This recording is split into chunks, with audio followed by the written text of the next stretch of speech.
The window was half open. The humid air outside smelled like rain and fresh cement. His hand hovered near mine, not touching, just close enough that I could feel the heat. We stood there, alone in the narrow hallway, surrounded by the chaos of paint cans, ladders, and dust-covered drop cloths. He looked at me, not past me, not through me, but right into me, with that quiet confidence I'd been avoiding all week. For a second, the silence felt like it might crack from the tension.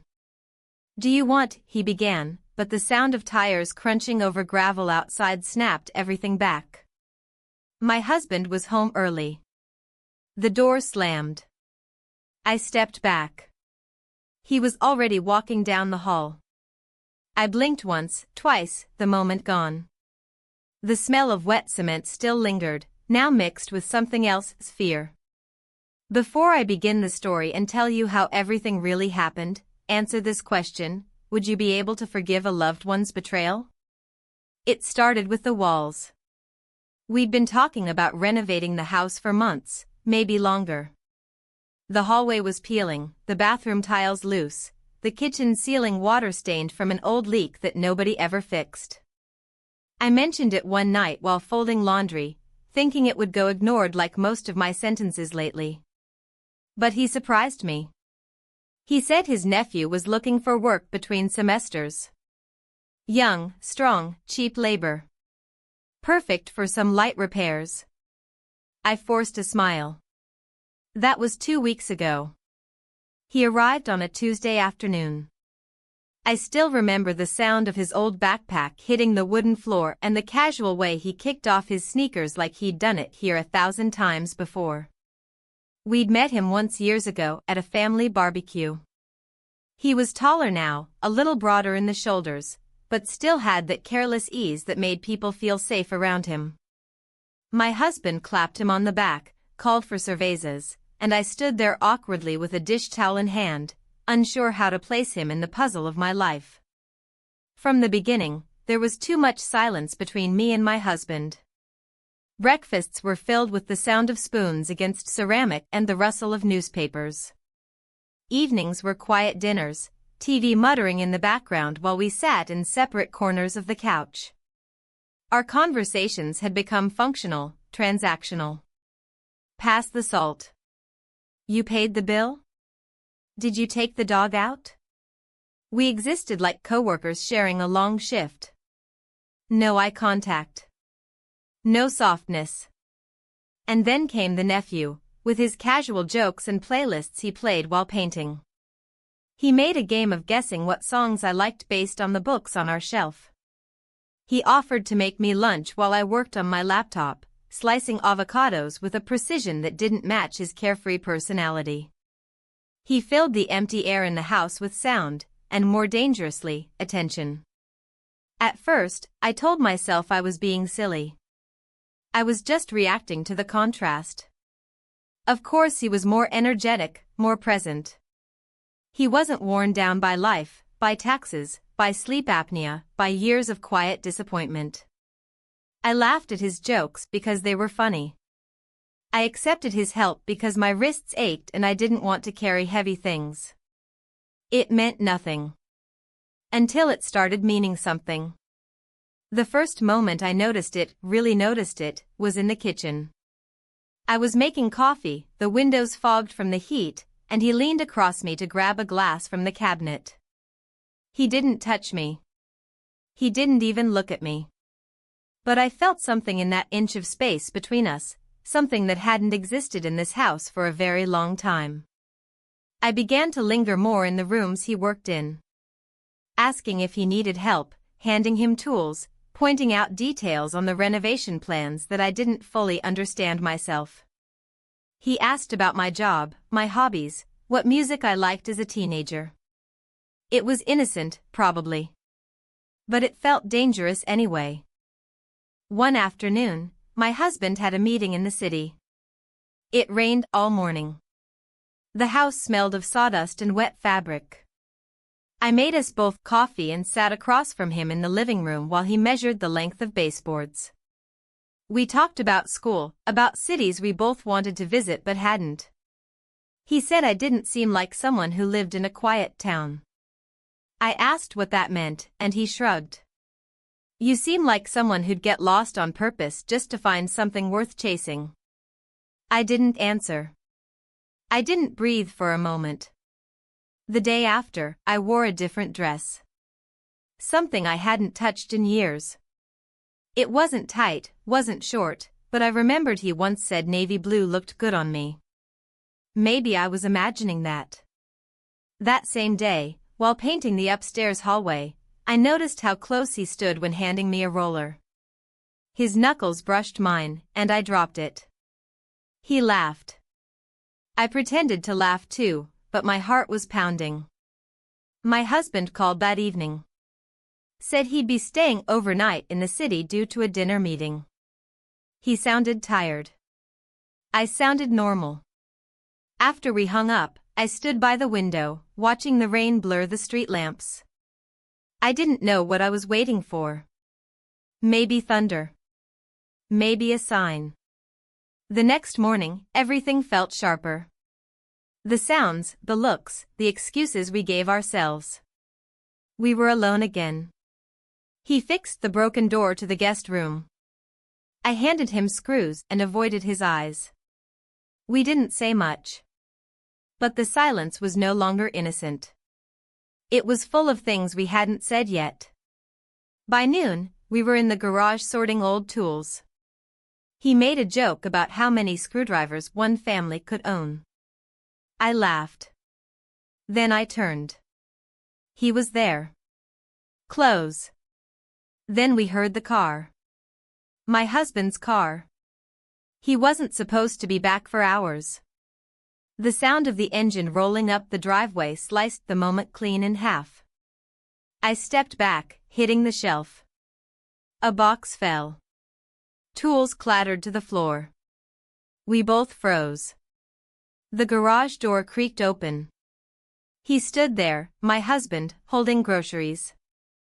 Everything all right in here? He asked. I smiled, too wide. Yeah, I said. Just sorting things out. He set the grocery bags on the kitchen island as I scrambled to stand straight, wiping my hands on the side of my jeans. My heart was still beating against the inside of my ribs like it was trying to get out. He didn't seem to notice anything. He started unpacking without looking at me. I grabbed those cookies you like. The ones with the almonds, he said casually. I nodded, trying to force a normal breath. Thanks. The nephew walked in behind me, slower than usual. I could feel the space between us expand like a wall that wasn't there before. He picked up a fallen wrench without saying a word and disappeared into the hallway.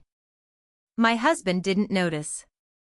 He was too focused on the bag of oranges, complaining about the price per kilo. The rest of the afternoon crawled forward like time was punishing me for everything I hadn't done. Every word felt forced, every movement calculated. I couldn't stop thinking about how close we'd just been. About how nothing had happened. About how something almost did. The next day, it rained again. The sound of it drumming against the roof gave the illusion of calm, but there was nothing calm inside me. My husband had left early for work, complaining about back-to-back meetings and some useless project that was draining the budget. He took his umbrella, kissed my cheek absently, and walked out without looking back. The moment the door clicked shut, the silence that followed was deafening. I found him in the living room, on his knees, sanding one of the baseboards. His shirt sleeves were rolled up, revealing a light smear of white paint on his forearm. He didn't speak when I walked in. He just looked up at me, held my gaze for a second longer than needed, then turned back to his work. I made coffee, I said finally. He stood, wiped his hands on a cloth, and followed me into the kitchen. The air between us was heavier than the steam rising from the cups. We sat across from each other at the table, surrounded by the low hum of the refrigerator and the occasional creak of wood expanding with the dampness. We talked about the paint colors, about replacing the light fixtures in the hallway. He said we should check out the big hardware store in the next town, better variety, he claimed. I said that sounded like a good idea. We left an hour later. The drive was quiet but not uncomfortable. The rain had stopped, leaving behind a mist that hung low over the fields. He played some old Spanish rock band on the radio, low enough that it didn't interfere with our thoughts. I found myself glancing at him more than once, wondering how we'd gotten here. Not just physically, but inside this slow collision. At the store, we split up.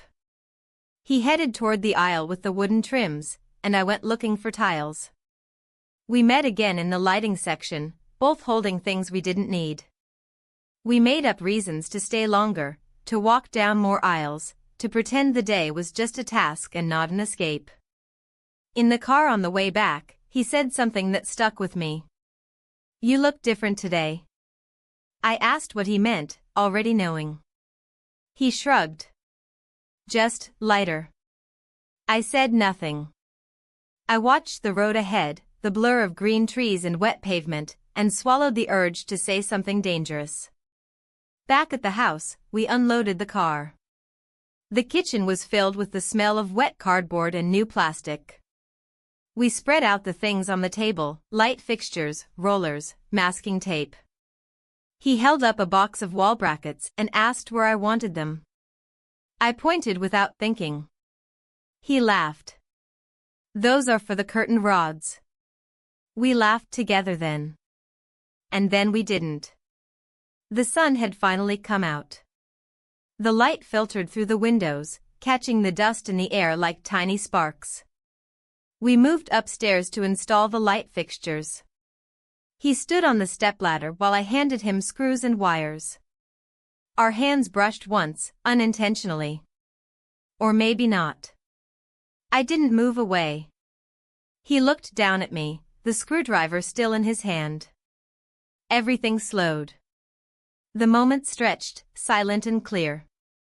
And then we kissed. It lasted a second. Maybe two. Long enough to exist, short enough to be denied. We didn't speak after that. He finished installing the light fixture while I stood by the window, pretending to care about the view. When he climbed down, I turned away quickly, grabbing the extension cord and heading to the hallway. My hands were trembling. The rest of the afternoon passed in a blur of drywall dust and quiet avoidance. I avoided looking at him, avoided any unnecessary words, avoided everything except the task at hand. But it was already too late. We had crossed a line, even if we hadn't stepped far. That evening, my husband was in a surprisingly good mood. He came home with a bottle of Rioja and suggested we make tortillas together like we used to years ago. I played along, trying to remember the rhythm of a marriage that had long stopped moving. He cracked eggs while I chopped potatoes. The nephew came in halfway through, paused in the doorway, and said nothing. My husband handed him a glass of wine. To progress, he toasted. In the house and everywhere else. We all drank. Later that night, while folding laundry, I noticed something in the pocket of my husband's jacket. A receipt. From that same hardware store. Dated this morning. Before he left for work. The total matched exactly the cost of the items we had just bought. But the receipt was torn. Half of it was missing. My heart started pounding again, but this time it wasn't because of a kiss. I held the torn receipt between my fingers long after the laundry was folded and put away. The numbers on it weren't just numbers. They had weight. They pulled at threads I hadn't meant to unravel. Same store. Same items. Same day. He'd been there before we went. Why hadn't he said anything? That night I barely slept. I stared at the ceiling, listening to my husband's breathing as he snored beside me, arms sprawled out like nothing in the world could shake him. My mind kept circling the same questions, building something that wasn't yet a theory but felt like one. Did he know? Did he suspect? Was he testing me? The morning felt unusually quiet. He left earlier than usual, saying something about a new project at work that might require weekend overtime. I nodded, lips pressed tight. He kissed my forehead like always. But I noticed he didn't make eye contact. Downstairs, I found him, his nephew, already at work, taping the edges of the guest bedroom for paint. He greeted me with a smile that didn't reach his eyes. I returned it with one that felt just as hollow. We didn't talk about what happened. We didn't mention the kiss. But it lingered, thick in the air between us, present in every unfinished sentence, every careful movement. It made the space feel crowded, even when it was just the two of us. We painted in silence for a while, the sound of the roller against the wall loud in the quiet house. The hallway smelled like primer. I kept opening windows and pacing to the kitchen for water I didn't want. Every time I left a room, I felt like I was running. Around midday, the sun finally broke through the clouds and the house filled with light. He asked if I wanted to drive out to the neighboring town. He needed a specific kind of sealant they didn't have locally. I hesitated. It felt dangerous again. But I nodded. The drive was short. 20 minutes.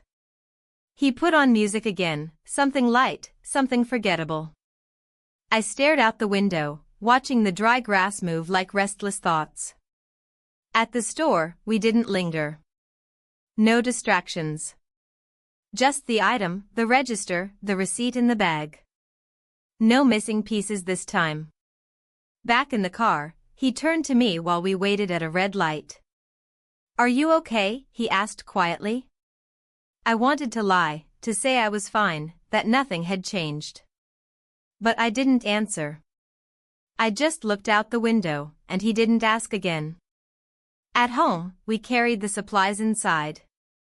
The afternoon dragged. The tension built. I knocked over a paint can. He cut his palm trying to fix the baseboard and didn't flinch when I handed him a towel. We kept moving, kept pretending we were just working. But nothing felt casual anymore. Late that afternoon, I found him sitting on the stairs, wiping dust off his forearms. The light from the living room fell just right, casting long shadows across the floor. I sat beside him, exhausted and wired all at once. We didn't speak for several minutes. The silence between us was no longer heavy. It had changed. It had become charged. He turned toward me slowly. We kissed. This time, it wasn't a mistake. It wasn't a question. It happened because we both let it. Afterward, I stood up quickly, brushing the back of my jeans with trembling fingers, and told him I needed to check dinner. He didn't follow me. He didn't say anything. In the kitchen, I stared at the reflection of my face in the oven door for a long time. My hair was a mess. My eyes were sharper than I remembered them being. That evening, my husband came home in high spirits. He brought home takeout from our favorite Chinese restaurant downtown. Sauté chicken, rice noodles, extra sauce like he remembered I liked. We ate together in the living room while watching a show I wasn't paying attention to. He talked about meetings, about someone at work who kept using the wrong Excel formula. I laughed at the right places. I kept my face steady. I nodded when needed. But my mind was spinning, orbiting around him, around what I knew and what I didn't.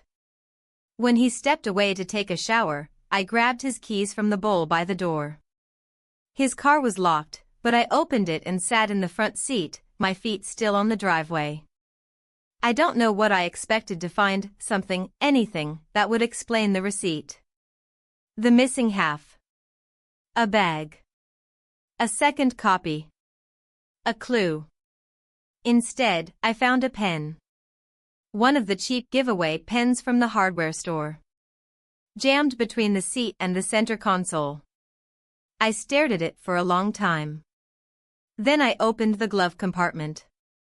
Inside was an envelope with a receipt sticking halfway out. I pulled it free. It was the other half. Together, they matched. And this half told me what my husband bought before I went there with his nephew. Everything. Same quantity. Same brands. Same items. He had bought everything already. And never said a word. Which meant he had known we'd be going there. He'd known we'd be alone. He'd let it happen. I put everything back exactly where I found it and closed the car quietly. I walked inside, washed my hands twice, and joined him on the couch like nothing had changed. He smiled at me when I sat down. I smiled back. The next morning felt too still, too careful, like the air itself had caught on to everything unspoken between the three of us. The house looked no different, but I couldn't shake the feeling that something had already shifted. There were no confrontations, no accusations, only a quiet orchestration of distance, glances, pauses too long. And all of it unnoticed by anyone but me. My husband said he'd be driving to Valencia that day. He had meetings, a conference, dinner with colleagues. It would be late when he returned, if he returned that night at all. He packed a weekend bag. When he hugged me goodbye, his hand lingered a moment too long on my shoulder. His voice was gentle, oddly so. Then the door shut, and just like that, he was gone. The sound of his car pulling away barely faded before I turned toward the living room. He was standing there, his nephew, holding a paint tray and a half-used roller. He didn't say anything. Neither did I. The work resumed in silence. We painted opposite walls in the hallway. Occasionally, our eyes met across the space, but neither of us crossed it. By noon, I was in the kitchen, rinsing brushes. He stood near the sink, drying his hands with a towel, watching me as though searching for some kind of signal. I turned away, wiped my hands on my jeans, and walked to the back door without a word. "Where are you going?" he asked. "Nowhere," I replied. "I just need air." I stepped outside. The sun was out. The yard was quiet except for the sound of a neighbor's sprinkler and distant traffic. I sat on the steps. A moment later, he joined me, sitting just close enough that our elbows might have touched if I moved an inch to the right. "I didn't sleep much," I said finally.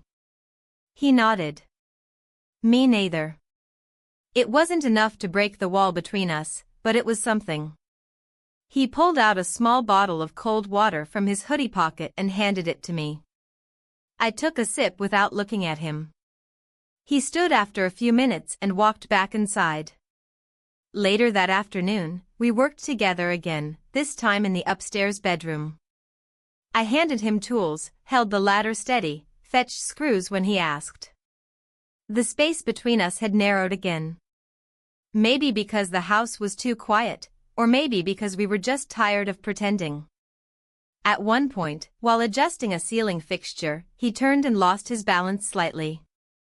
I stepped forward instinctively to steady him. He caught himself, but our faces were suddenly too close.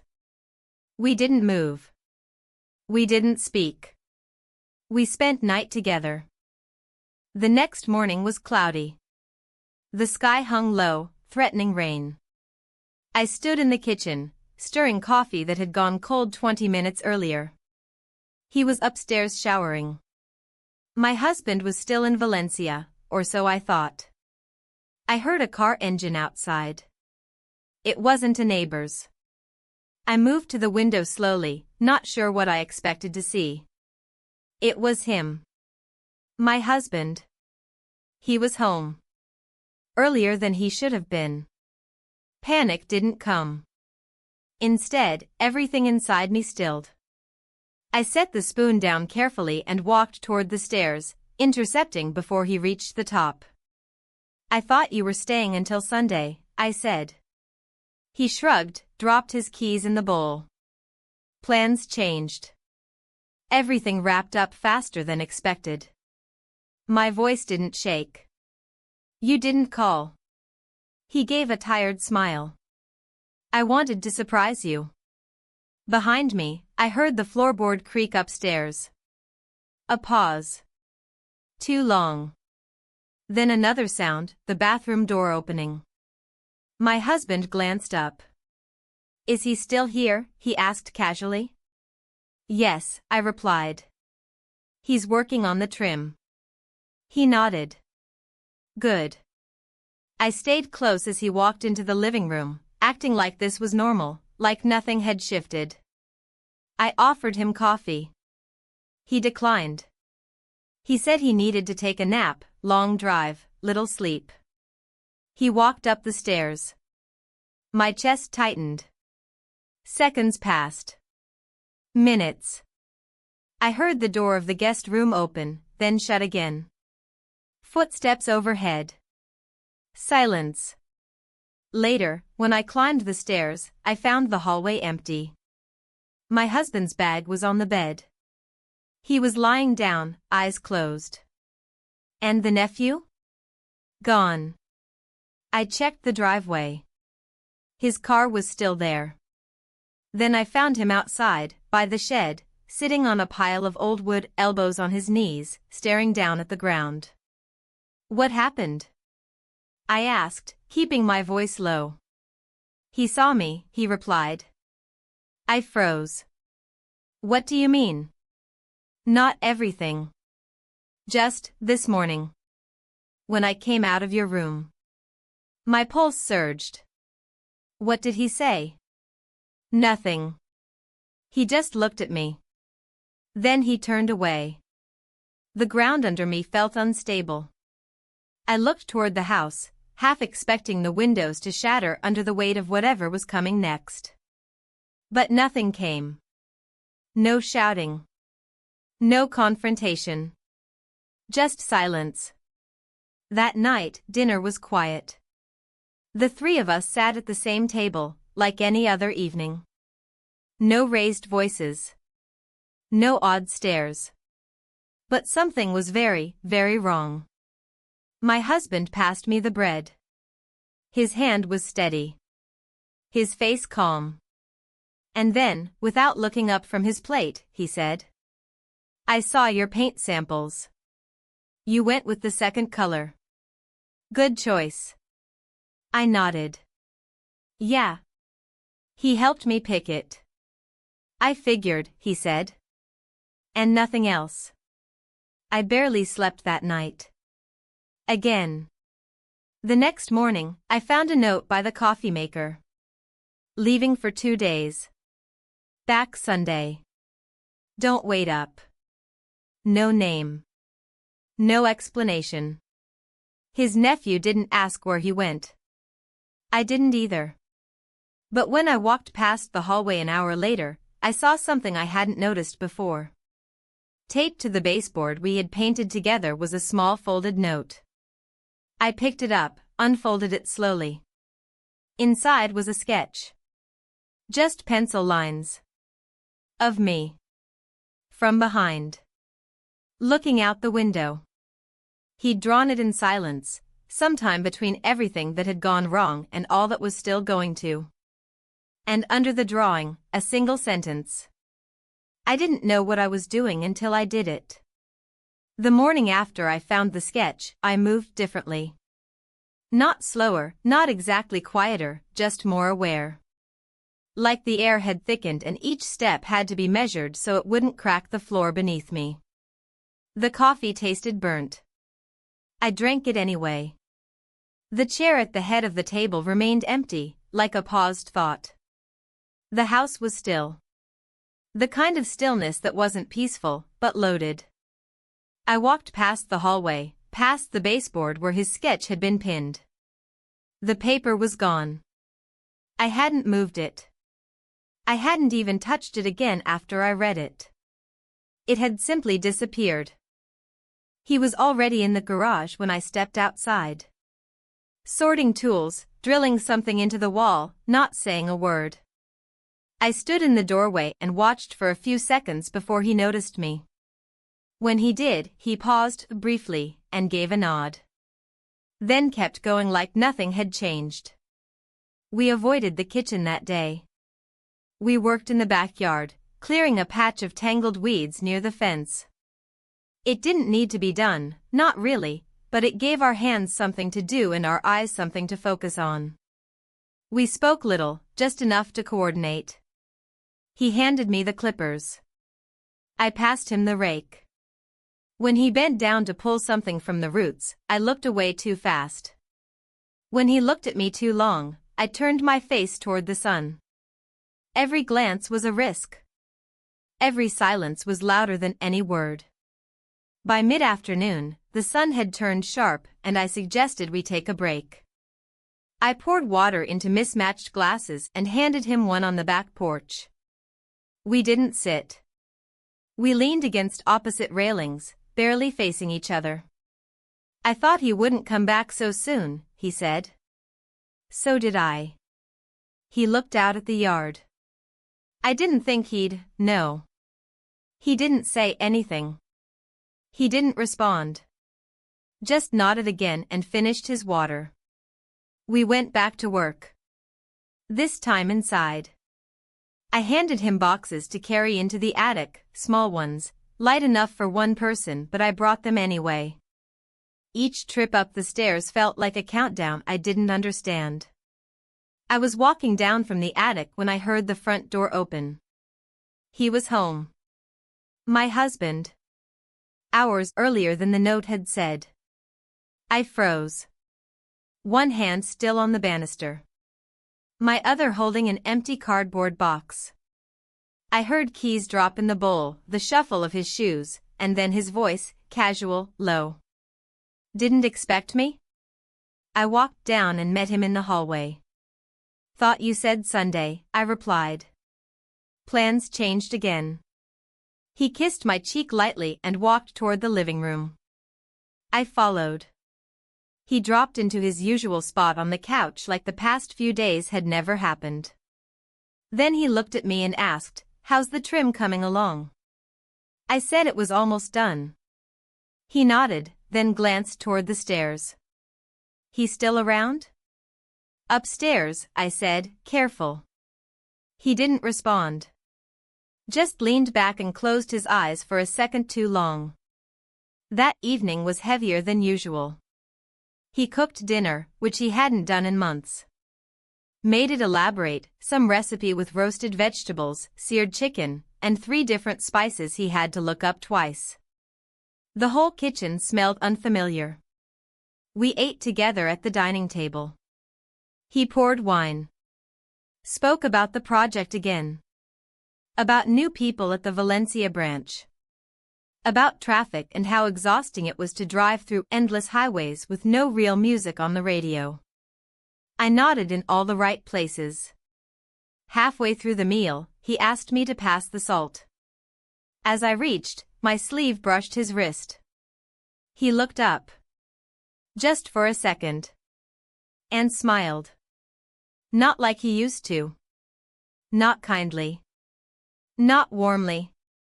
But like he knew something. I didn't sleep that night. Not even a little. I lay on my side, staring at the dark, while he breathed evenly beside me. In the morning, the kitchen was already bright when I walked in. He was dressed. Ready. Have to meet someone, he said.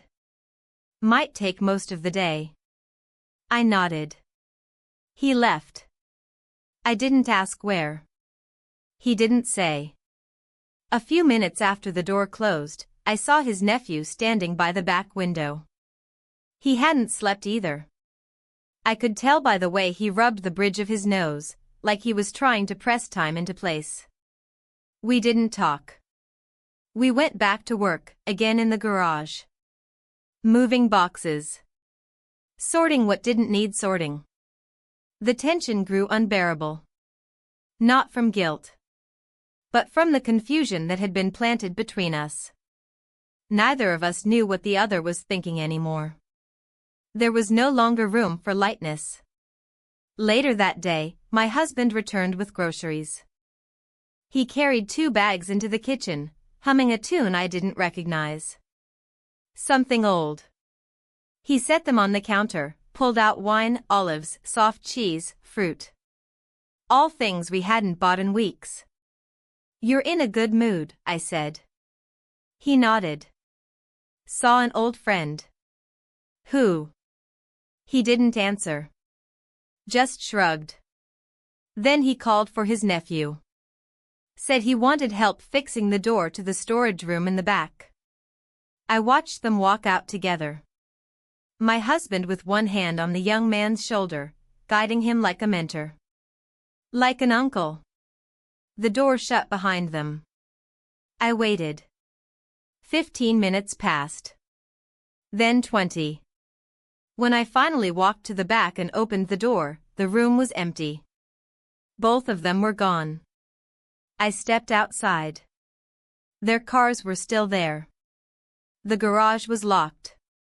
I circled the yard. Nothing. When I came back into the kitchen, I saw it, something new on the table. A folded napkin. With my name written on it. Inside, a single sentence. "He knows." "I'm sorry." I stood in the kitchen, holding the napkin in both hands, rereading the sentence again and again. The words blurred slightly, not from tears, but from disbelief. The handwriting was unmistakably his. Sharp, rushed, almost apologetic in the slope of the letters. But it wasn't just the message. It was the fact that it had been left so plainly, right in the middle of the kitchen table, like he wanted me to find it. Or worse, like he knew I would be the only one left behind to see it. I walked to the window overlooking the backyard. The tools were still scattered across the patio. The bag of screws had tipped over, spilling across the edge of the stairs. The back gate was open, swaying gently in the afternoon breeze. They were gone. Not just out of sight, gone. I moved from room to room, too fast, too loud. Opened doors. Checked closets. Called once, not his name, but some version of it that got caught in my throat and didn't really sound like anything. No answer. I stood in the guest room for a long time. The bed wasn't made. His hoodie was missing from the chair. His shoes were gone. The window was half open, and the air smelled like dust and something else, something final. Downstairs, my husband's keys were still in the bowl. His phone was gone. By instinct, I opened the drawer under the TV stand. It held mostly junk, old remotes, expired batteries, pens that didn't work. But in the far corner sat a small leather notebook. The one he used sometimes for work, for quick notes during calls. I didn't know why I opened it. I wasn't even sure what I was looking for. The first few pages were filled with scribbles, to-do lists, diagrams. Then I found something else. Near the back. Folded between 2 pages. A receipt. Again. Same hardware store. But this one was dated nearly a week earlier. The same items. All of them. Just like before. Except this time, in the margins, he had written a note, "Let it happen." No signature. No context. But my skin went cold reading it. I didn't hear him come in. He was standing in the doorway, arms crossed, one shoulder leaning casually against the frame. "You found it," he said. I turned slowly. "What does it mean?" He shrugged, walked toward the kitchen, poured himself a glass of water, took a sip. "You needed a change. I gave it to you. I couldn't move." "You planned it?" He looked at me then, not cruelly, but not kindly either. "I created space. That's all." I sat down because I suddenly couldn't trust my legs. "You knew," I said. "The whole time." He set the glass down carefully on the counter. "I knew what would happen when I brought him here. I knew what you were needing." What you weren't saying. My voice dropped. And you just watched it unfold? Not watched, he said. I just didn't stop it. The silence after that felt like a storm without thunder. Loud, pressing, and impossible to respond to. He walked past me, back toward the stairs. I thought he might leave again. But then he paused at the base of the steps. He's gone, he added. Probably for good. I didn't ask how he knew. He didn't wait for me to say anything else. The rest of the day passed like a fog. I cleaned rooms that didn't need cleaning. I rearranged items in drawers I hadn't opened in years. I cooked but didn't eat. I checked my phone too many times, even though there was nothing to check. No calls. No texts. No missed anything. In the evening, he came down with 2 suitcases and set them near the door. I'll be gone for a few days, he said. Don't worry. I didn't. He left without another word. And for the first time in a very long time, the house was completely, fully, undeniably mine. That night, I walked the rooms in silence. I turned off all the lights. Sat on the couch with nothing on the TV. The refrigerator buzzed softly in the background, and the distant hum of traffic was the only other sound. It was past midnight when I finally went upstairs. In the guest room, something caught my eye. The bottom drawer of the dresser was slightly ajar. I hadn't opened it in days. Inside was a sketch pad. One I'd never seen before. I lifted it slowly, sat on the edge of the bed, and turned the first page. It was me. Dozens of times. Posing. Standing. Laughing. Looking out windows. Holding a mug. Painting a wall. Every expression was captured, every moment I didn't know I was being watched. Every page bled with quiet attention. And then, the last drawing. It wasn't me. It was him. Alone. Leaving. A small suitcase in his hand. Walking out the back gate. But there, in the corner of the page, was something else, someone else. My husband. Watching. Not confronting. Not stopping. Just standing in the shadows. Almost like he was part of the background. Almost like he'd been there the whole time. I didn't sleep that night. I lay in bed with the sketchpad beside me, my fingers brushing over the last page until the lines felt like memories burned into my skin. Every time I closed my eyes, I saw the same image, my husband standing at the edge of the page like a ghost in his own home, watching everything, doing nothing. I couldn't decide what frightened me more, his silence or the possibility that none of this had happened by accident. At sunrise, I went outside barefoot. The grass was wet, the air smelled of something metallic and cold. I stood in the center of the backyard, unsure what I expected to find. Maybe a trace. Maybe some sign that someone had really left. But there was nothing. Just the wind. Just the gate, still swinging open and shut with every breeze. I cleaned the kitchen like a machine, every drawer, every corner, every surface. I stripped the guest bed, washed the sheets twice, opened all the windows upstairs, then closed them again. I wasn't thinking. I just needed to keep moving. At noon, I drove to the market. I wandered aimlessly between aisles, putting things in the cart that I didn't need, spices, cleaning cloths, frozen meals for one. I kept my eyes down. I didn't want to risk running into anyone I knew. I couldn't imagine answering questions about how things were going, about how the renovation was coming along, about where he was. On the drive back, I took a longer route. Turned through neighborhoods I hadn't seen in years. Slowed down in front of unfamiliar houses. I wasn't looking for anything. I just didn't want to go home. But I did. And when I walked in, the house was full of sunlight. He was back. My husband. I heard the sound of something being set on the dining table of plates, maybe a bag. Footsteps crossing the tiles. I didn't announce myself. I walked straight to the kitchen. He was there. Calm, like he'd never been gone. Setting out 2 small white plates. A loaf of bread. Cheese. Sliced fruit. A bottle of wine unopened between them. I didn't know you'd be home, I said. I said I'd be back Sunday. It's Saturday. He looked up. Smiled faintly. I missed a day. We ate on the patio. The wind had died down, and the air was strangely warm for late afternoon.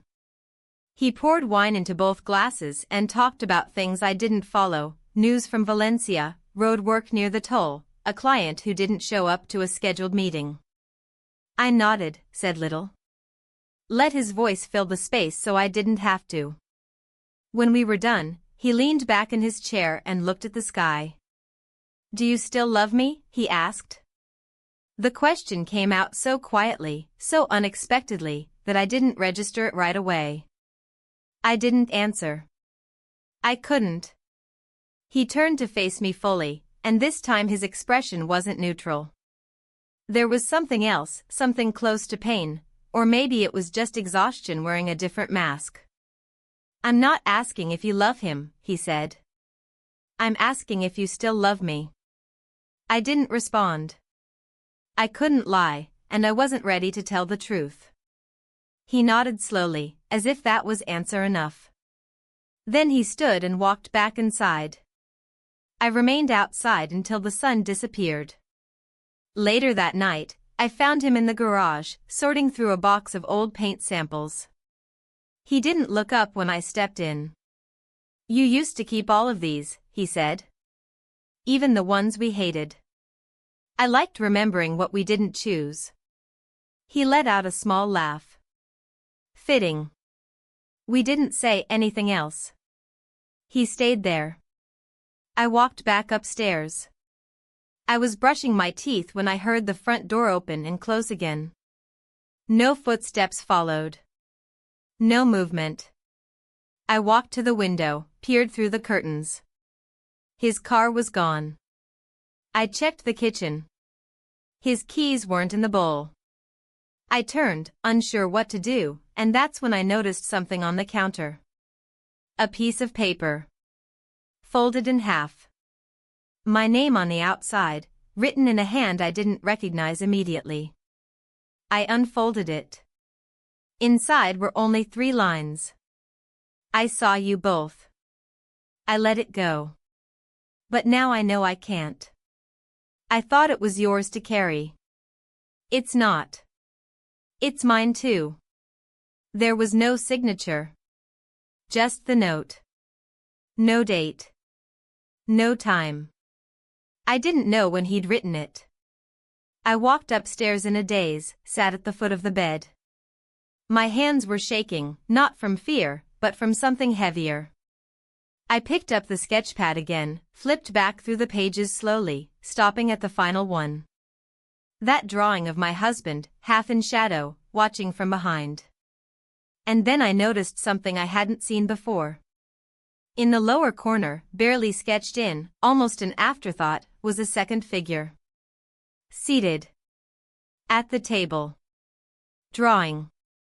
It was him. The nephew. Sketching my husband. Sketching the moment. He hadn't been unaware. He hadn't just left.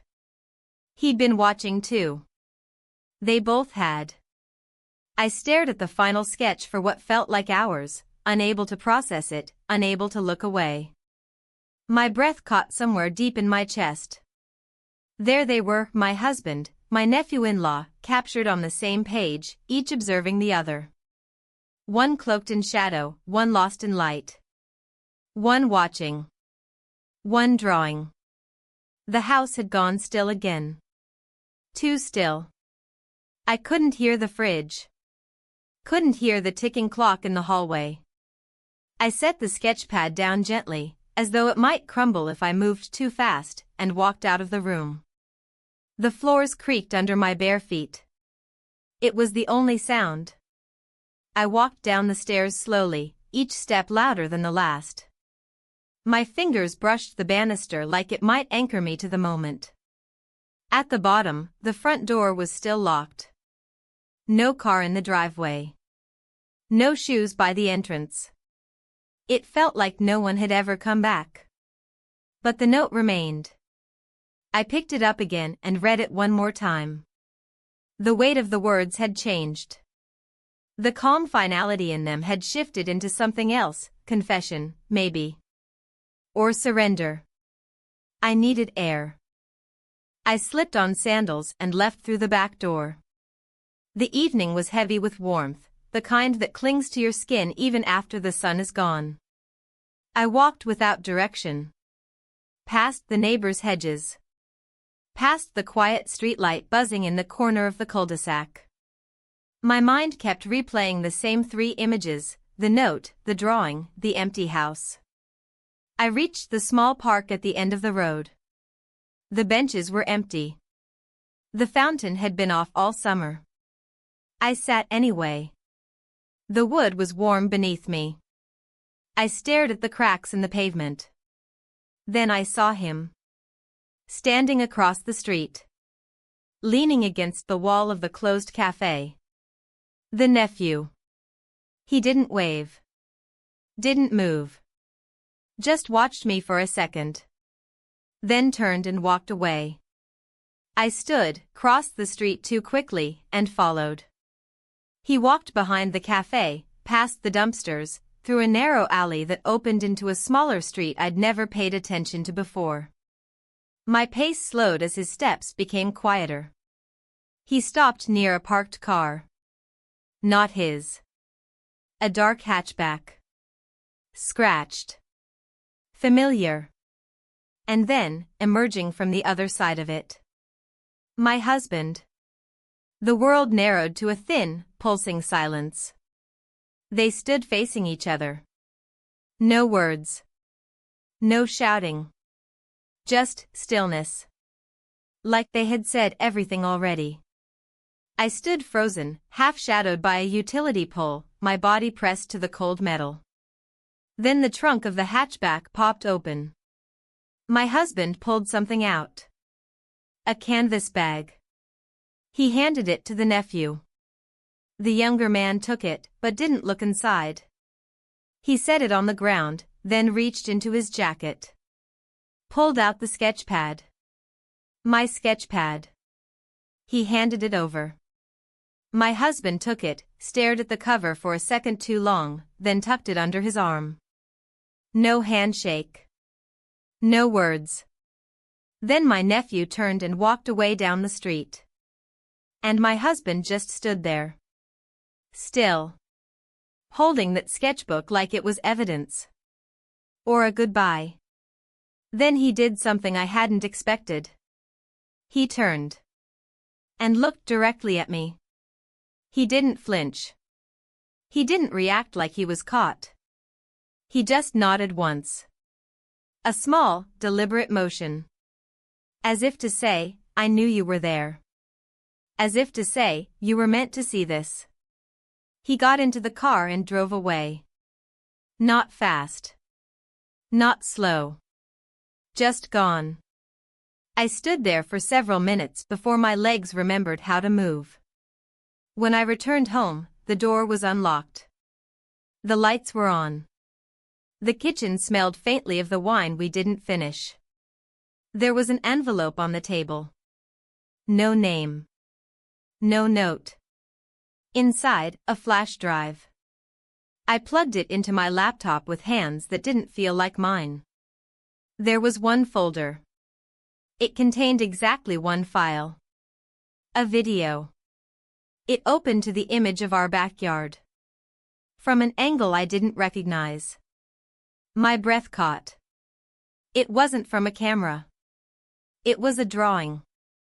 A time-lapse recording. Each frame hand-drawn. One page at a time. From the day the nephew arrived until the day he left. Every moment between us translated into quiet pencil strokes. Each pause. Each glance. Every hallway passed too slowly. Every inch crossed. Every line crossed. Every second of it. Drawn. Recorded. Catalogued. By him. By the man who never said anything. The man who had been watching. Recording everything in silence. Page after page after page. Until the screen went black. And at the very end, in white ink, a final message appeared. I never needed to say it. You already knew.